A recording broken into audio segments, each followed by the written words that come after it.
Frontier by Maggot Moshpit, Chapter 18. Lef and Lina sat at a table in Lef's cabin playing chess. It was Lef's turn, and he was deep in thought, paws folded in front of his muzzle. In an expert move that took Lef completely off guard, Lina had turned the tides of battle in her favor. Lef had taken what he thought was a brilliant move, taking a bishop and putting Lina's king in check with his queen. Lina, however, had set a trap expertly, and took his queen and put Lef in check with her other bishop. It's your move, Lef. He extended a paw towards the board, then retracted it. Oh, shush. Lina grabbed her tail and pretended to use it as a pillow, snoring loudly. Lef sighed. You can be such a kid sometimes. He moved his rook to guard his king, a pawn guarding it. Lina woke up and looked at the board. I could say the same thing about you, Mr. I'm years older than my mate. She moved one of her knights. Lef frowned. Lina's move made little sense. I've got you now. 6 moves later, Lef's king was in checkmate. He hung his head. I concede. Lina pumped her paw. Yes! I told you I could beat you! Good game. Lef began to put the pieces away. Humans and their deceptively simple games. I'd like to see Zack beat me at a game of sacrifice. He may very well win. He beat me at chess, you know. Lef grinned as he set the box on his desk, and pushed the table into a slot on the wall. Want me to smack him in the head a few times so you can remain the smartest person on the ship? I'd like that. Lef stretched and yawned, glancing at the clock. Man, it's late. Lina stood and went for the door. Just let me change into my pajamas. Lef changed into his sleepwear while she was gone. When she returned, Lef got an idea. You know, it's kind of annoying to have to run to my cabin in the morning in my underwear to get my clothes, and I am sure you feel the same way. Lina sat in her chair and nodded. Lef scratched his head and looked at the floor. Wouldn't it just be easier to just, I don't know, move your stuff in here? Lina grinned. Lef Quill, are you asking me to move in with you? Well, maybe just one drawer. Lina stood and left the room. Lef looked at the door in confusion, then smiled when she returned, carrying a bundle of clothing. Dropping the clothes into an empty drawer, she went back and sat in her chair. There. Lef smiled. Thanks, Peach. For what? It was the logical thing to do. I don't know. Maybe Zack was talking out of his ass. Humans put too much importance on stuff like that. So yes, he was. They both laughed. Lef yawned again and rubbed his eyes. He stood and fell into his bed. Lina stalked over and jumped on top of him. Oof! Lef walked down the hall of the Frontier towards the engine room. The place was silent, save for the hum of the ion engine as it worked. He soon reached the door to the engine room and entered. Zack? Feldo? You guys here? No one answered, but he spotted movement across the room. He walked over and saw Zack was working on something.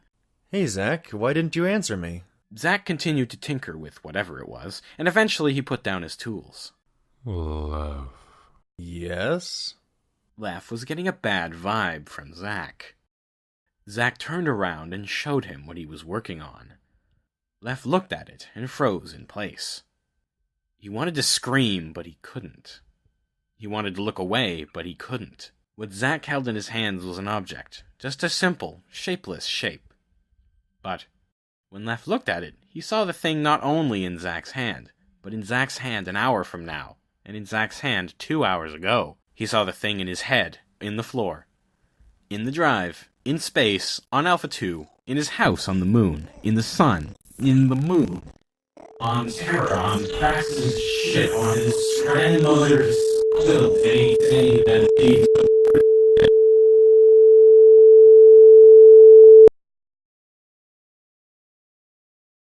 Lef managed to tear his eyes away from the impossible object before it corrupted his mind any further. He looked on the floor and saw the shadow the thing cast. It was 3-dimensional. Lef ran for the door, finding the bulkhead closed tight. He pounded on the door before hearing a dreaded sound. The drive was activating. In a brilliant flash, the Frontier jumped into hyperspace, and Lef felt his flesh begin to burn as the radiation ate all the organic matter in the engine room.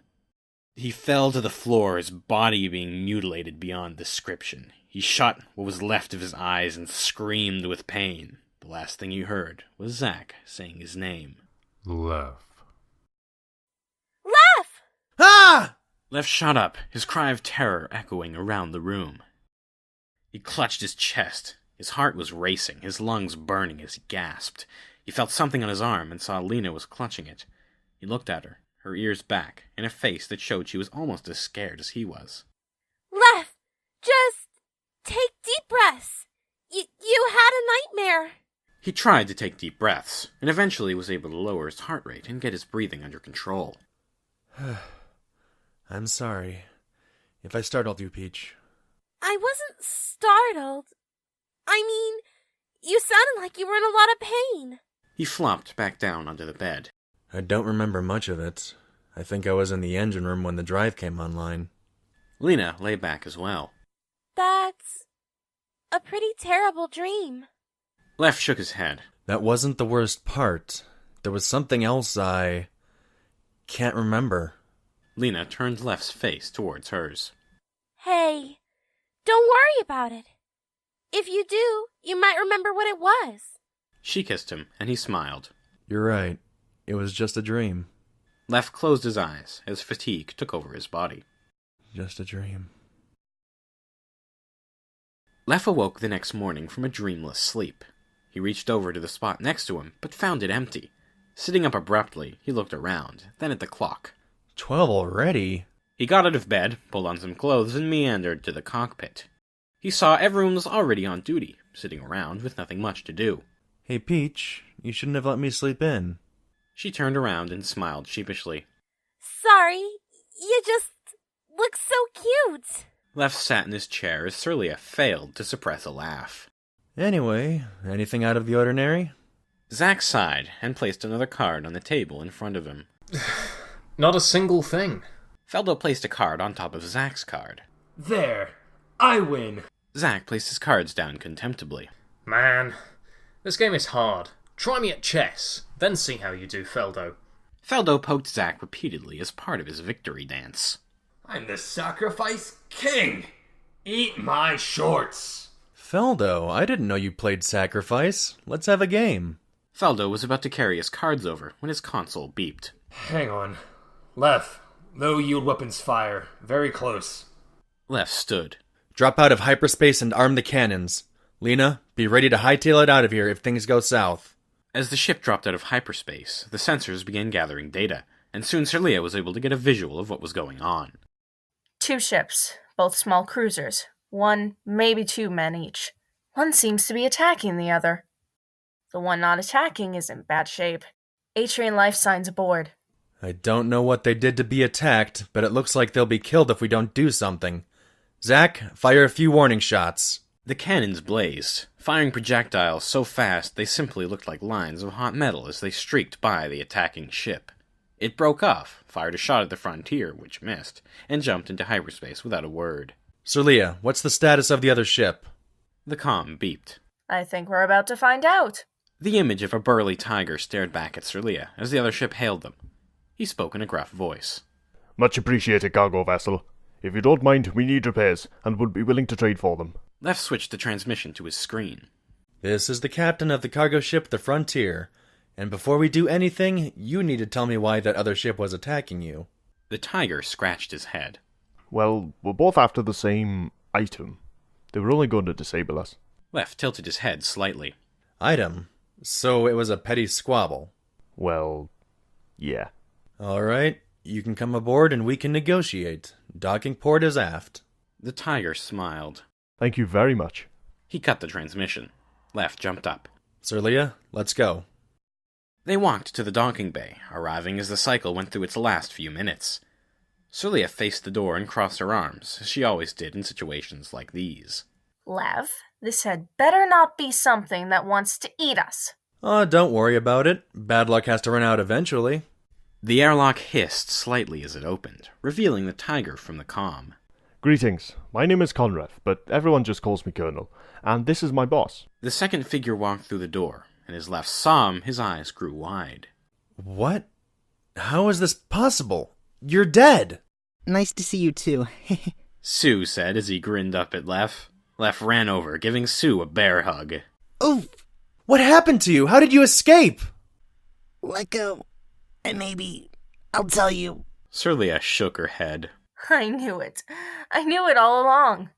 Conrad looked at the scene. I take it you know each other? Lef finally let go of Sue. Yeah, we know each other, Colonel. These are the people I told you about, the ones that pretty much broke up Bowman's rule.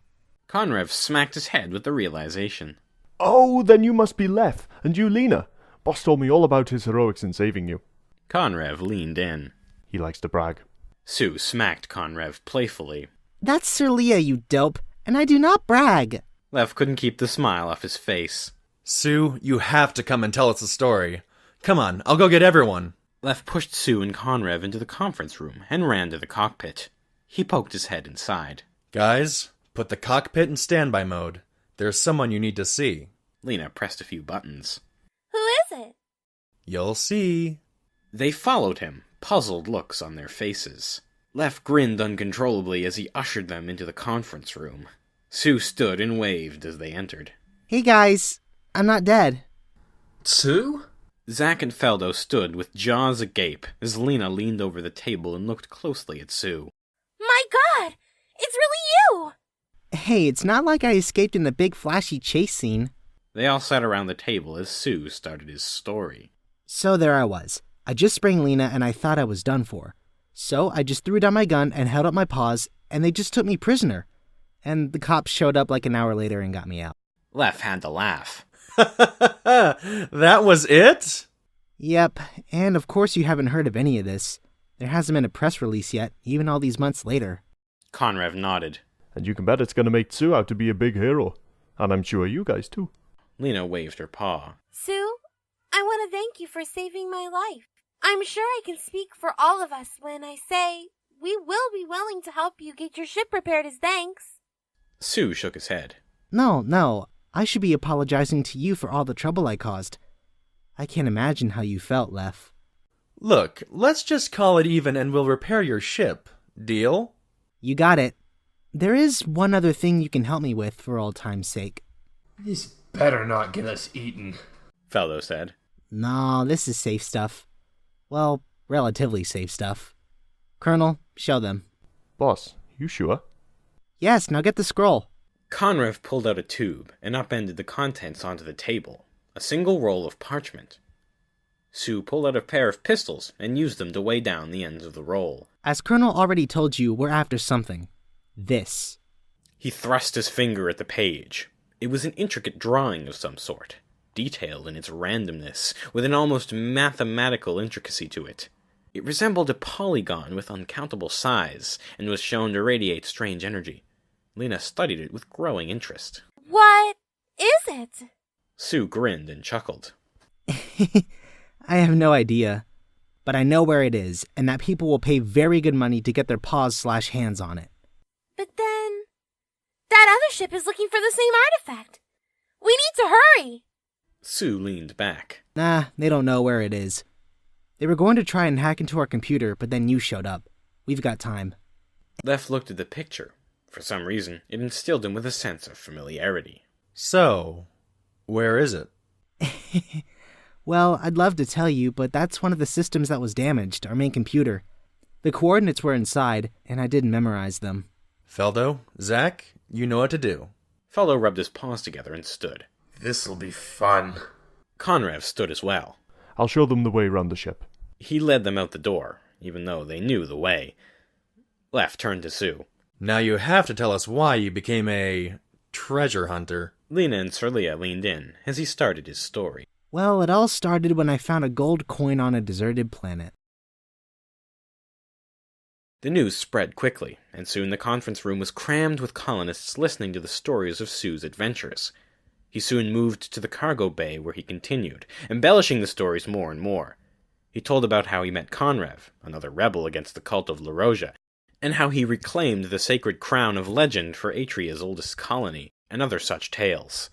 Lef and Sirlia slipped out when it became clear it was mostly fiction.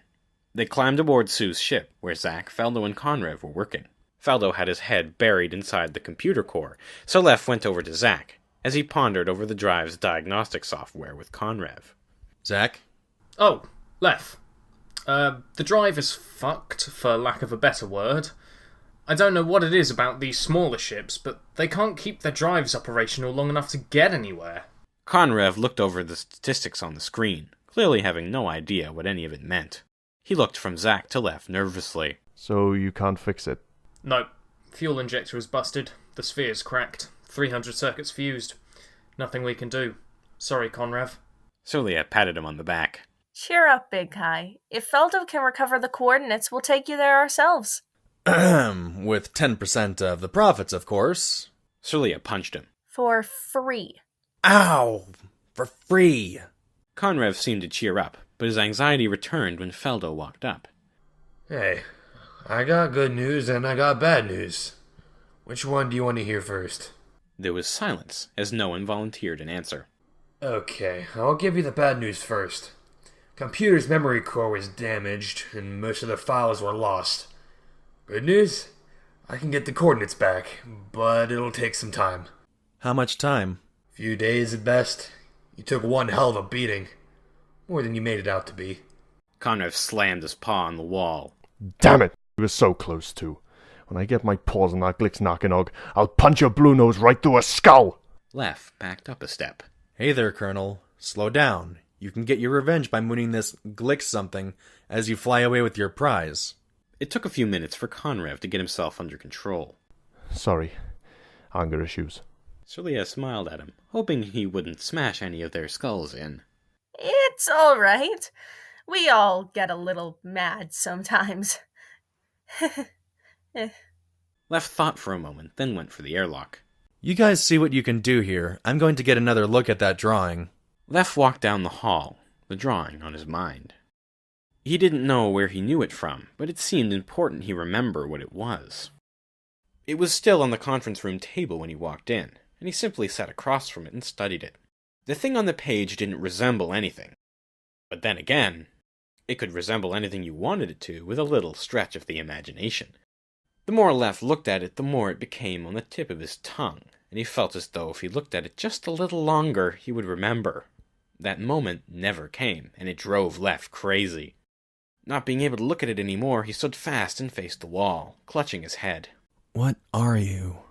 Lef's rumination was interrupted by the door opening. It was Taliko. Hey, Lev. I was looking for you. Lef found it was hard to focus on Taliko's face. Can you just... some other time? But it's important.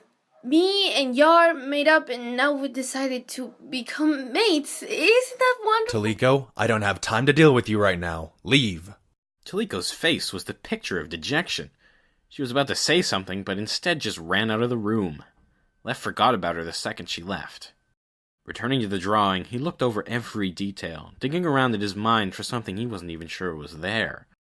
As he gazed at the thing on the page, he felt the frustration in his mind consume him, causing him to go blind again, and his legs turn to jelly. That wasn't the only thing. He felt his heart stop. Gray. Lef had always heard when you die it was pure white all around. It was gray in this place, wherever this was. The gray mist swirled around him as he stood, totally naked save for his fur, in front of a monolith of water about 8 feet high and 2 feet wide. Lef looked at the thing and drew the only logical conclusion. Are you God? The water didn't say anything back. How it was staying like that, Lef didn't know, but somehow it made him feel better. It was a familiar thing. Feeling silly, he tried to talk to water. He stepped over to the tower and put his paw inside it. Hello. He retracted his paw fast. In his mind, he heard the blunt, impossibly loud voice of something. Looking around, he saw he had no other choice but to put his paw back in. Hello, Lef. Hi. Who are you? You. I am a traveler. The voice stuttered, as if it didn't fully have a grasp of spoken language. A traveler, eh? Well, what are you doing here? Not much sightseeing to be done. Here, this is for your sanity. My sanity is just fine. Last time, you died. This time, we talk. Lef shook his head. Last time? What do you mean last time? I don't remember that. You died. Yeah, I got that part. The water churned and shifted suddenly, shrinking down, compressing into a long, thin snake of water. No, Lef thought, not a snake. A worm. It reached out with what he assumed to be its head and engulfed his paw again. This time, when the thing spoke, its voice was muted and it seemed to have a better understanding of language. The artifact. It must be destroyed. What? You mean the thing Sue is after? Why? Sue isn't going to like that. It must be destroyed. The ramifications of its continued existence are impossible to describe to you in your limited vocabulary. For a split second, Lef experienced the most exquisite horror imaginable. A searingly bright darkness creating perfect chaos across the universe. If he had a stomach in this weird place, he would have lost his lunch. Destroy the artifact, or that will be the outcome. Wait, I need more information than that. Hey, wait! The tendril of water slithered away from him quickly, faster than he could run. Soon, the gray brightened, and caused him to become blind again.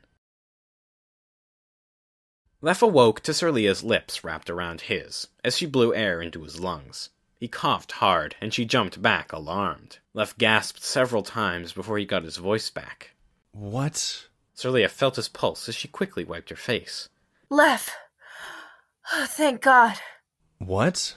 He then noticed a pain in his right paw, and when he tried to hold it in front of his face, he realized someone was crushing it.